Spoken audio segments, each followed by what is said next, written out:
যে দরিদ্র শ্রমিক ছেলেটিকে বিত্তশালী মেয়েটি সকলের সামনে লাঞ্ছিত করে ঘর থেকে বের করে দিয়েছিল, ঠিক 5 বছর পর সে এমন এক উচ্চতায় পৌঁছে ফিরে এলো যে মেয়েটির মাথা লজ্জায় নত হয়ে গেল। যথেষ্ট হয়েছে আকাশ, এবার তুমি এখান থেকে বিদায় হও, আর দ্বিতীয়বার কখনো এই প্রাসাদের ছায়াও মারাবে না। মেয়েটির কণ্ঠস্বর বিশাল হলরুমে বজ্রের মতো আছড়ে পড়ল। আকাশ পাথরের মতো সেখানেই দাঁড়িয়ে থাকল। মনে হচ্ছিল কেউ যেন তার ফুসফুস থেকে সবটুকু বাতাস কেড়ে নিয়েছে। তার করুণ দৃষ্টি শুধু সেই মেয়েটির ওপর নিবদ্ধ ছিল, যাকে সে নিজের সমগ্র পৃথিবী বলে মানত। সেই মেয়েটি হল তানজিলা, কোটি কোটি টাকার উত্তরাধিকারিণী, প্রভাবশালী পিতার একমাত্র দুলালি, যার কাছে প্রেম সম্ভবত বিলাসিতার এক খেলনা মাত্র ছিল। আর আকাশ ছিল এক অতি সাধারণ দিনমজুর, যে সারা দিন কায়িক পরিশ্রম করে নিজের পড়াশোনার খরচ ও সংসারের চাকা সচল রাখত। আজ সে তারই সম্মুখে দণ্ডায়মান ছিল, হৃদয়ে এক চিলতে আশা নিয়ে যে হয়তো আজ তানজিলা নিজের অন্তরের সত্যকে স্বীকার করে নেবে। কিন্তু তোমার কি ন্যূনতম বোধশক্তি নেই যে তোমার অবস্থান কোথায় আর আমার মর্যাদা কত উঁচুতে? তানজিলা আঙুল উঁচিয়ে কঠোর স্বরে বলল, এবং তার দৃষ্টিতে আভিজাত্যের প্রচণ্ড অহংকার স্পষ্ট ফুটে উঠছিল। আকাশের অন্তরাত্মা যেন শতধা বিভক্ত হয়ে গেল। তানজিলা, আমি তোমাকে অকৃত্রিমভাবে ভালোবেসেছি, আমি শুধু। কিন্তু তাকে কথা শেষ করতে না দিয়ে মাঝপথেই থামিয়ে দিল মেয়েটি। ভালোবাসা? সে তাচ্ছিল্যের হাসি হেসে উঠল, এবং তার পেছনে সারিবদ্ধভাবে দাঁড়িয়ে থাকা ধনী বান্ধবীরাও উচ্চৈস্বরে উপহাস করতে শুরু করল। তোমাদের মতো নিচু স্তরের মানুষরা ভালোবাসা বোঝে না। তোমরা শুধু বিত্তবানদের সান্নিধ্যে আসার ফন্দি খোঁজ করো। এই নির্মম অপবাদ শুনে আকাশের নেত্রপল্লব অশ্রুসিক্ত হয়ে এলো। তবুও সে নিজেকে সংযত করল। আমি তেমন নীচ মানসিকতার নই। আমি সত্যি। শোনো আকাশ, এবার তানজিলার কণ্ঠস্বর কিছুটা শান্ত হলেও তাতে বিষ ছিল। তোমার কাছে প্রকৃতপক্ষে আছেটা কি? না অর্থ, না সামাজিক মর্যাদা, না কোনো সুনির্দিষ্ট পরিচয়। সে মন্থর গতিতে সিঁড়ি বেয়ে নিচে নেমে এলো এবং আকাশের একদম চোখের সামনে এসে স্থির হল। আর আমি অজস্র সম্পদের মালকিন। আমার অনুগ্রহ পাওয়ার জন্য শহরের গণ্যমান্য ব্যক্তিরা লাইনে দাঁড়িয়ে থাকে। অনুধাবন করতে পারছ? আকাশ নির্বাক হয়ে শুধু তাকে অবলোকন করছিল। মনে হচ্ছিল তার প্রতিটি বাক্য তপ্ত তীরের মতো হৃদয়ে বিঁধছে। তাতে কি এসে যায় যদি আমি বিত্তহীন হই? সে অত্যন্ত মৃদু স্বরে বলল, আমার অন্তঃকরণ তো কলুষমুক্ত, তাই না? তানজিলা বিদ্রূপের হাসি হাসল, তবে সেই হাসিতে কোনো মমতা ছিল না, ছিল কেবল অবজ্ঞা। শুষ্ক সততা দিয়ে ক্ষুধা মেটে না আকাশ। বাস্তব পৃথিবীটা অর্থের জোরেই আবর্তিত হয়, বুঝেছ হে নির্বোধ? প্রিয় বন্ধুরা, ঠিক এটাই ছিল সেই মুহূর্ত যখন একটি নিষ্কলঙ্ক হৃদয়কে তার দারিদ্র্যের জন্য চরম দণ্ড ভোগ করতে হচ্ছিল। আকাশের হস্তদয় প্রকম্পিত হচ্ছিল, তবুও সে শেষবারের মতো করুণা প্রার্থনা করল। আমি অমানসিক পরিশ্রম করছি তানজিলা, একদিন আমি নিশ্চয়ই সফল হব, শুধু তুমি আমার হাতটা ধরে থেকো। তানজিলার মুখমণ্ডল ক্ষণিকের মধ্যেই কঠোর রূপ ধারণ করল। অপেক্ষা করার ধৈর্য আমার স্বভাবে নেই। এই কথা বলে সে প্রধান ফটকের দিকে অঙ্গুলি নির্দেশ করে আদেশ দিল, গেট আউট, বের করে দাও ওকে এখান থেকে। তার আজ্ঞাবহ রক্ষীরা তৎক্ষণাৎ ক্ষিপ্র গতিতে এগিয়ে এলো এবং আকাশকে দুই বাহু ধরে হিঁচড়ে বাইরে ছুঁড়ে ফেলে দিল। আকাশ সজোরে আছড়ে পড়ল রাজপথের ওপর। তার হাতের কজিতে সামান্য ক্ষত সৃষ্টি হল, কিন্তু তার যাতনা শরীরে নয়, বরং হৃদয়ের গহীনে অনুভূত হচ্ছিল। সে ধূলি মলিন পথে বসে ওপরের দিকে দৃষ্টিপাত করল। তানজিলা রাজকীয় সিঁড়িতে দর্পের সাথে দাঁড়িয়েছিল, আর তার পেছনে সখীরা অট্টহাসি হাসছিল। সেই উপহাসের শব্দ তার কর্ণকুহরে বারংবার প্রতিধ্বনি তুলছিল, যেন অদৃশ্য কোনো শক্তি তাকে বিরামহীনভাবে ধিক্কার গিয়ে বলছিল, তোর কোনো অস্তিত্বই নেই। আকাশ ধীর লয়ে উঠে দাঁড়াল। সে তার অশ্রু মুছল এবং কোনো বাক্যালাপ ছাড়াই সেখান থেকে প্রস্থান করল। তার প্রতিটি পদক্ষেপ ছিল অত্যন্ত ভারী, কিন্তু তার বুকের ভেতর এক প্রতিজ্ঞার অগ্নিশিখা প্রজ্জ্বলিত হয়ে উঠেছিল। বন্ধুরা, জীবন মাঝে মধ্যে মানুষকে এমনভাবে চূর্ণ করে দেয় যে ব্যক্তি হয় নিঃশেষ হয়ে যায়, নতুবা নিজেকে নতুন রূপে সৃজন করে। আকাশ পেছনে ফিরে একবার সেই বিলাসবহুল রাজপ্রাসাদটির দিকে তাকালো এবং মনে মনে দৃঢ় স্বরে বলল, আজ তুমি আমাকে তুচ্ছ গান করেছ তানজিলা, তবে একদিন আমি এমন এক উচ্চতায় আসীন হয়ে ফিরব যে তুমি নিজের চোখকেও বিশ্বাস করতে পারবে না। তার নয়নে এখন আর জল নেই, সেখানে কেবল এক দুর্জয় সংকল্প বিরাজমান, সাফল্যের শিখরে পৌঁছনোর সংকল্প। সেই কাল রাত্রিটি ছিল আকাশের জীবনের অন্তিম দুর্বল রজনী, আর সেই রাতেই এক নতুন লড়াকু আকাশের আবির্ভাব ঘটেছিল। এখন প্রশ্ন হল, পরবর্তীতে কি ঘটবে? সে কি বাস্তবিকই সাফল্যের দেখা পাবে, নাকি এই নিষ্ঠুর সমাজ তাকে আবারও পরাভূত করবে? রজনী অত্যন্ত গভীর ছিল, কিন্তু আকাশের চোখে নিদ্রার লেশমাত্র ছিল না। জরাজীর্ণ ঘরের ছাদের দিকে সে অনিমেষ চেয়ে থাকল, যেখানে একটি জীর্ণ বাল্ব মিটিমিটি জ্বলছিল এবং নোনা ধরা দেওয়ালে তার ছায়া দুলছিল। আজ জীবনের প্রথমবার তার নিজের দৈন্যদশার উপর প্রচণ্ড বিতৃষ্ণা জন্মাল। তার মস্তিষ্কে কেবল একটি বাক্যই বারংবার অনুরণিত হচ্ছিল, তোমার যোগ্যতা কি? আকাশ নেত্র বন্ধ করল, কিন্তু স্মৃতিগুলো যেন আরও প্রবলভাবে হানা দিল। তানজিলার বিদ্রূপের হাসি, তার বান্ধবীদের পরিহাস, আর সেই অনামিকা যা তাকে অপমানজনকভাবে বহিষ্কার করছিল। অকস্মাৎ সে ঋজু হয়ে বসে পড়ল। না, আর ক্রন্দন নয়, সে স্বগতোক্তি করল। সে তার চোখের আর্দ্রতা মুছল এবং প্রথমবারের মতো দর্পণে নিজের প্রতিচ্ছবি দেখল। এলোমেলো কেশবিন্যাস, জীর্ণ বসন আর এক বিধ্বস্ত সত্তা। কিন্তু সেই দর্পণে সে আরও একটি শক্তি দেখতে পেল, চরম জেদ। বন্ধুরা, ঠিক এই লগ্নিটিতেই মানুষ সিদ্ধান্ত গ্রহণ করে যে সে কি তার করুণ ভাগ্যের কাছে আত্মসমর্পণ করবে, নাকি নিজের ইতিহাস নিজে নতুন করে লিখবে। আকাশ সেই রজনীতেই চূড়ান্ত সিদ্ধান্ত গ্রহণ করল। সে আর বিত্তহীন পরিচয় বাঁচবে না। এবার সে স্বহস্তে নিজের ললাট লেখন পরিবর্তন করবে। পরদিন প্রত্যুষে সূর্য ওঠার সাথে সাথেই সে কর্মব্যস্ততায় ঝাঁপিয়ে পড়ল। তবে আজ তার অবয়ব সম্পূর্ণ ভিন্ন ছিল। সে আর আগের মতো সেই শ্রান্ত পরিশ্রান্ত মজুর ছিল না। এখন তার দুই নয়নে ছিল এক প্রখর অনল। দিনভর সে অন্য সবার চেয়ে দ্বিগুণ পরিশ্রম করল। ইট বহন করা থেকে শুরু করে মশলা মেশানো সব কিছুই সে একাগ্র চিত্তে করল। এবং প্রতিবার যখন সে ক্লান্ত হচ্ছিল, তার মানসপটে তানজিলার সেই বিদ্রুপাত্মক হাসির চিত্র ফুটে উঠছিল। গোধূলি লগ্নে যখন অন্য সকল শ্রমিকরা বিশ্রামে নিমগ্ন ছিল, আকাশ তখন নির্জনে একা বসেছিল। সে পকেট থেকে একটি জীর্ণ গ্রন্থ বের করল। সে একাগ্র মনে পাঠ করতে শুরু করল, কারণ সে জানত যে কেবল শারীরিক শ্রম নয়, বরং মেধাই হল উন্নতির প্রকৃত চাবিকাঠি। কালের নিয়মে দিন অতিবাহিত হতে লাগল। এখন তার জীবন দুটি ভিন্ন ধারায় বিভক্ত হয়ে গেল। দিবালোকে কঠোর কায়িক শ্রম, আর রজনীর অন্ধকারে নিরবচ্ছন্ন জ্ঞানার্জন। তার নিদ্রার প্রহরগুলো সংকীর্ণ হয়ে এল। ক্লান্তি উত্তরোত্তর বৃদ্ধি পেল, কিন্তু তার সংকল্প ইস্পাত কঠিন হতে থাকল। বহুবার এমন সময়ও এসেছে যখন তাকে অভুক্ত অবস্থায় রাত্রি অতিবাহিত করতে হয়েছে। বহুবার সাধারণ মানুষ তাকে দেখে উপহাস করেছে, আরে দিনমজুর, বই পড়ে কি লাট সাহেব হবে ব্যাকি? কিন্তু এবার আকাশ নীরব থাকল। সে শুধু স্মিত হাসল আর অন্তরে জপ করল, হ্যাঁ, আমি ইতিহাস সৃষ্টি করবই। বন্ধুরা, যখন সমগ্র পৃথিবী আপনাকে উপহাস করতে শুরু করবে, তখন নিশ্চিত জানবেন যে আপনি সাফল্যের সঠিক মার্গে অগ্রসর হচ্ছেন। ক্রমান্বয়ে 1 বছর অতিবাহিত হয়ে গেল। এখন আকাশ নিজেকে রূপান্তরিত করছিল। তার পরিধেয় বস্ত্র এখনও অনাড়ম্বর ছিল ঠিকই, কিন্তু তার চিন্তার দিগন্ত অনেক বড় হয়ে গিয়েছিল। সে ক্ষুদ্র ক্ষুদ্র ঠিকাদারি কাজ ধরতে শুরু করল, ব্যবসায়ীদের হিসাব মেলাতে সাহায্য করল। ক্রমশ তার আয়ের উৎস বিস্তৃত হতে লাগল। তারপর একদিন সে এক সুবর্ণ সুযোগ পেল। এক প্রথিতযশা ইঞ্জিনিয়ার তার একাগ্রতা লক্ষ্য করে তাকে নিজের সহযোগী হিসেবে কর্মে নিয়োগ দিলেন। এখন সে কেবল একজন সাধারণ শ্রমিক নয়, বরং নির্মাণ শিল্পের কূট কৌশলগুলো রপ্ত করছিল। ধীরে ধীরে সে পরিস্থিতির মোকাবিলা করতে শিখল এবং সামনের দিকে অগ্রসর হতে থাকল। বছরের পর বছর কঠোর তপশ্চর্যার পর আকাশ নিজেকে আমূল বদলে ফেলল। সে নিজের অন্তরের সব জড়তা ও ভয়কে সমূলে বিনাশ করে এক নবীন পুরুষে রূপান্তরিত হল। সে এখন আর সেই তুচ্ছ অবহেলিত বালক নয়, যাকে একদিন এক ধনী কন্যা তার সামাজিক মর্যাদার ভয় দেখিয়েছিল। সে এখন তিল তিল করে নিজের এক অনন্য সাম্রাজ্য নির্মাণ করছিল। তবে নিয়তি এখনও তার চরম পরীক্ষা নেওয়ার জন্য অপেক্ষা করছিল। বন্ধুরা, অনেক সময় গন্তব্যে পৌঁছানোর ঠিক আগ মুহূর্তে জীবন আপনাকে শেষবারের মতো প্রচণ্ড ধাক্কা দিয়ে ভূপাতিত করার চেষ্টা করে। আর আকাশের জীবনেও ঠিক তেমন এক ঝঞ্ঝা আসতে চলেছিল।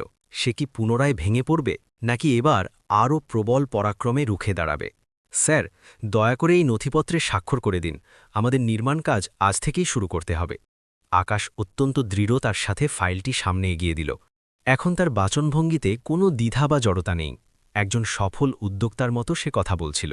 তার সম্মুখে উপবিষ্ট এক জাদরেল ব্যবসায়ী তাকে সূক্ষ্মভাবে পর্যবেক্ষণ করে বললেন, তুমিই কি সেই ছেলে যে এককালে শ্রমিকের কাজ করতে? আকাশ ঈষৎ হাসল এবং নম্রভাবে উত্তর দিল, জি স্যার, আমি সেই শ্রমিকই। তবে কেবল কাজ করার পদ্ধতি আর দৃষ্টিভঙ্গিটা বদলে নিয়েছি।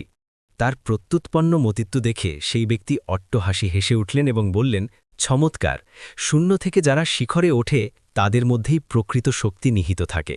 বন্ধুরা, এই সেই আকাশ যাকে একদিন অযোগ্যতার অজুহাতে বীর করে দেওয়া হয়েছিল, আর আজ সমাজ তার সৃজনশীলতার জয়গান গাইছিল। ক্রমশ আকাশ তার ক্ষুদ্র কর্মকাণ্ডকে এক বিশাল কর্পোরেট হাউসে পরিণত করল। সে এখন আর অন্যের অধীনে নয়, বরং নিজেই বড় বড় প্রজেক্টের নেতৃত্ব দিতে শুরু করল। সুসজ্জিত সুবিশাল অফিস, একঝাঁক দুঃখ কর্মী আর সাফল্যের আকাশচুম্বী গ্রাফ। কিন্তু বাহ্যিক এই চাকচিক্যের আড়ালে ভেতরে এক অদ্ভুত শূন্যতা তাকে কুড়ে কুড়ে খাচ্ছিল। একদিন তার জীবনের সর্ববৃহৎ প্রজেক্ট শুরু হল। সে তার জীবনের সমস্ত সঞ্চয় এবং শ্রম সেখানে বাজি ধরল। যদি এই প্রজেক্টটি সফল হয় রবি, তবে আমার জীবনের মোড় ঘুরে যাবে, সে তার অকৃত্রিম বন্ধু রতনকে উদ্দেশ্য করে বলল। রতন তার কাঁধে হাত রেখে আশ্বস্ত করল, তুই অবশ্যই সফল হবি বন্ধু, তুই তো হারার পাত্র নোস। আকাশ মাথা নাড়ল ঠিকই, কিন্তু দুর্ভাগ্যবশত ভাগ্য তাকে পুনরায় চরম এক প্রতিকূলতায় ফেলল। কয়েক মাসের মধ্যেই কাঁচামালের দাম আকাশচম্বী হয়ে গেল। তার ব্যবসায়িক অংশীদার তাকে প্রতারণা করে বিপুল অর্থ আত্মসাৎ করল এবং ঋণের বোঝা পাহাড় সম হয়ে দাঁড়াল। এক রজনীতে আকাশ নির্জন অফিসে একা বসেছিল। টেবিল জুড়ে ছড়ানো অসংখ্য ব্যর্থতার দলিল, নেত্রে সীমাহীন ক্লান্তি আর হৃদয়ে একরাশ শঙ্কা। আমি কি আবারও পরাজিত হব? সে আপন মনে প্রশ্ন করল। ঠিক সেই মুহূর্তে তার স্মৃতিপটে একটি নারীর মুখ ভেসে উঠল। সেই তানজিলা, তার অবজ্ঞা হাসি আর সেই বিষাক্ত প্রশ্ন, তোমার যোগ্যতা কি? আকাশ দৃঢ়ভাবে চক্ষু নিমিলিত করল। না, এবার পরাজয়কে বরণ করব না, সে গর্জে উঠল। বন্ধুরা, জীবনের এটাই সেই সন্ধিক্ষণ যখন মানুষ হয় আত্মসমর্পণ করে, নতবা ইতিহাস জয় করে। পরদিন সকালেই আকাশ এক চূড়ান্ত সিদ্ধান্ত নিল। সে পলায়ন করবে না, বরং রণক্ষেত্রে লড়াই করবে। সে তার সকল কর্মীদের একত্রিত করে ঘোষণা দিল, যারা প্রতিকূলতায় পাশে থাকতে চাও থাকো, কিন্তু আমি এই কাজ সম্পন্ন করবই। কিছু মানুষ ভয়ে প্রস্থান করল, কিন্তু যারা রয়ে গেল তারা আকাশের সাথে একাত্মতা ঘোষণা করল। দিন-রাত এক করে পুনরায় লড়াই শুরু হল। আকাশ নিজেই পুনরায় সাধারণ শ্রমিকদের মতো কাজ করতে শুরু করল। মাথায় ঝুড়ি তুলল, সিমেন্ট মেলালো এবং প্রতিটি ক্ষুদ্র কাজে নিজেকে সম্পৃক্ত রাখল। ধীরে ধীরে পরিস্থিতি নিয়ন্ত্রণে আসতে শুরু করল এবং তারপর একদিন সেই প্রজেক্টটি সম্পন্ন হল, যেটিকে সবাই মৃত বলে ঘোষণা করেছিল। সেটি বাজারের সব রেকর্ড ভেঙে দিল। নামকরা বহুজাতিক কোম্পানিগুলো তার সাথে চুক্তিবদ্ধ হওয়ার জন্য ব্যাকুল হয়ে উঠল। এখন আকাশ কেবল একজন সাধারণ ব্যবসায়ী নয়, বরং শিল্পজগতের এক উজ্জ্বল নক্ষত্রে পরিণত হল। তার নিজস্ব বিলাসবহুল বহুতল ভবন, নামিদামি গাড়ির সমারোহ আর দেশ জুড়ে তার সুখ্যাতি ছড়িয়ে পড়ল। কিন্তু তার অন্তরের গভীর এক শূন্যস্থান তখনও অপূর্ণ রয়ে গিয়েছিল। সে পার্থিব সব সুখ অর্জন করেছে ঠিকই, কিন্তু সেই পরম প্রশান্তি এখনও ধরা দেয়নি। এক সন্ধ্যায় সে তার বিলাসবহুল গাড়িতে বসে শহরের পথ ধরে এলোমেলোভাবে ঘুরছিল। হঠাৎ তার দৃষ্টি এক সুপরিচিত স্থানে আটকে গেল, সেই সুপ্রাচীন রাজপ্রাসাদ, যেখান থেকে একদিন তাকে চরমভাবে অপমানিত হয়ে বিদায় নিতে হয়েছিল। সে তৎক্ষণাৎ গাড়ি থামিয়ে দিল। কিছুক্ষণ সে নির্বাক হয়ে সেই অট্টালিকাটি পর্যবেক্ষণ করল এবং এরপর তার ঠোঁটের কোণে একচিলতে বিজয়ী হাসি ফুটে উঠল। অবশেষে সেই মাহেন্দ্রক্ষণ সমাগত। বন্ধুরা, নিয়তি মাঝে মধ্যে আমাদের ঠিক সেই স্থানেই ফিরিয়ে আনে যেখানে আমরা ভেঙে চূর্ণ হয়েছিলাম, যাতে আমরা নিজেদের প্রমাণ করতে পারি যে আমরা আর সেই তুচ্ছ সত্তাটি নেই। আকাশ গাড়ি থেকে অবতরণ করল। তার পদক্ষেপ এখন আর থরথর করে কাঁপছিল না, বরং তা ছিল অত্যন্ত অনড় ও বলিষ্ঠ। সে প্রধান ফটকের অভিমুখে অগ্রসর হল এবং ঠিক সেই বিন্দুর ওপর গিয়ে দাঁড়াল যেখানে 5 বছর আগে সে লাঞ্ছিত হয়েছিল। তবে আজ তার নয়নে অশ্রুর বদলে ছিল প্রদীপ্ত আত্মবিশ্বাস। এখন কি হতে চলেছে যখন সে পুনরায় তানজিলার মুখোমুখি হবে? তানজিলা কি তাকে চিনতে পারবে, নাকি এবার পরিস্থিতির আমূল পরিবর্তন ঘটবে? ফটকটি মন্থর গতিতে খুলে গেল। এবার কোনো কর্কশ ধাক্কা নেই, কোনো অশ্রাব্য গালি নেই, বরং রক্ষী সশ্রদ্ধ চিত্তে মাথা নত করে বলল, স্যার, ভেতরে প্রবেশ করুন। আকাশ কিছুক্ষণের জন্য সেখানেই স্থির হয়ে দাঁড়িয়ে থাকল। তার স্মৃতিতে হানা দিল সেই অতীত, সেই ফটক যেখান থেকে তাকে কুকুরের মতো তাড়িয়ে দেওয়া হয়েছিল। আজ সেই ফটকটিই যেন তার সম্মানে নুয়ে পড়ছে। সে অভ্যন্তরে প্রবেশ করল। প্রতিটি পরদ আগের মতোই ছিল, সেই দামি ফার্নিচার, সেই বিশাল ঝাড়বাতি সংবলিত হলরুম, সেই শ্বেত পাথরের সিঁড়ি। শুধু আজ তার দেখার চোখটা বদলে গিয়েছে। কে আপনি? ওপরের বারান্দা থেকে একটি কণ্ঠ ভেসে এলো। আকাশ মস্তক উত্তোলন করে তাকাল। সিঁড়ির শেষ প্রান্তে তানজিলা দাঁড়িয়েছিল, তবে আজ তার অবয়বে সেই পূর্বের আস্ফালন নেই। যেমনই তার দৃষ্টি আকাশের উপর স্থির হল, সে মুহূর্তের জন্য যেন বিদ্যুৎ স্পৃষ্টের মতো থমকে গেল। তাহলে তুমি? তার কণ্ঠস্বর কাঁপছিল। আকাশ স্মিত হাসল। হ্যাঁ, আমি সেই অভাজিত আকাশ। সে ধীর পদে সিঁড়ির নিকটবর্তী হল। এখন দুজনেই একে অপরের মুখোমুখি দাঁড়িয়ে, কিন্তু আজ প্রেক্ষাপট সম্পূর্ণ বিপরীত। তানজিলার চোখে বিস্ময় ও হীনমন্যতা, আর আকাশের চোখে এক পরম প্রশান্তি। তুমি তো অভাবনীয়ভাবে বদলে গেছ, তানজিলা অস্ফুট স্বরে বলল। আকাশ উত্তর দিল, সময় কাউকেই স্থির থাকতে দেয় না তানজিলা, সময় সবাইকে বদলে দেয়। ক্ষণিকের জন্য সেখানে এক গুমট নীরবতা বিরাজ করল। তানজিলা নিজের দৃষ্টি অবনত করল। সম্ভবত তার অন্তরালে সেই দিনটির কথা প্রতিচ্ছবি হয়ে ভেসে উঠল, যেদিন সে আকাশকে চরমভাবে লাঞ্ছিত করে ঘর থেকে বের করে দিয়েছিল। বন্ধুরা, সময় মাঝে মধ্যে এমন কঠিন প্রতিদান দেয় যে মানুষের কাছে কোনো কৈফিয়ত দেওয়ার ভাষা অবশিষ্ট থাকে না। আকাশ, তানজিলা অনেক কষ্টে সাহস সঞ্চয় করে বলল, আমি তোমার কাছে করজোরে ক্ষমা প্রার্থনা করছি। তার নেত্রদয় জলে ভরে উঠল। সে সেই উদ্ধত মেয়েটিই ছিল ঠিকই, কিন্তু আজ সে অন্তরে চূর্ণ বিচূর্ণ হয়ে গিয়েছে। আমি সেই দিন ক্ষমার অযোগ্য অপরাধ করেছিলাম। আমি তোমার ভালোবাসা কিংবা তোমার শ্রম কোনোটিই মূল্যায়ন করতে শিখিনি। আকাশ নিস্তব্ধ হয়ে সবকিছু শুনে যাচ্ছিল। যদি সম্ভব হয় তবে এই অধমকে ক্ষমা করে দিও। তানজিলার কণ্ঠস্বর কান্নায় রুদ্ধ হয়ে এলো। সমগ্র প্রাসাদটি যেন থমকে গিয়েছিল, কেবল তার সিসকানির আওয়াজই সেখানে ভাসছিল। আকাশ একটি গভীর দীর্ঘশ্বাস পরিত্যাগ করল এবং অত্যন্ত ধীরস্থিরভাবে বলল, ক্ষমা করাটা যতটা সহজ বলে মনে হয় তানজিলা, বাস্তবে ততটা সহজ নয়। তানজিলার হৃৎস্পন্দন যেন থেমে গেল। সে শঙ্কিত চিত্তে আকাশের দিকে তাকাল। আকাশ পুনরায় বলতে শুরু করল, তবে আমি তোমাকে ঘৃণাও করি না। সে মৃদু হাসল এবং যোগ করল, কারণ যদি সেই গধূলি লগ্নে তুমি আমাকে ওভাবে লাঞ্ছিত না করতে, তবে হয়তো আমি আজকের এই আকাশ হতে পারতাম না। তানজিলার নয়ন পল্লব বেয়ে অশ্রু ঝরা শুরু হল।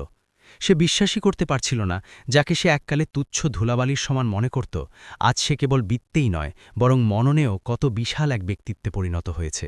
বন্ধুরা, প্রকৃত বিজয় সেটি যেখানে মানুষ প্রতিহিংসা চরিতার্থ করে না, বরং নিজেকে এতটাই যোগ্য করে তোলে যে প্রতিপক্ষ নিজের ভুলের ভারে নিজেই নুয়ে পড়ে।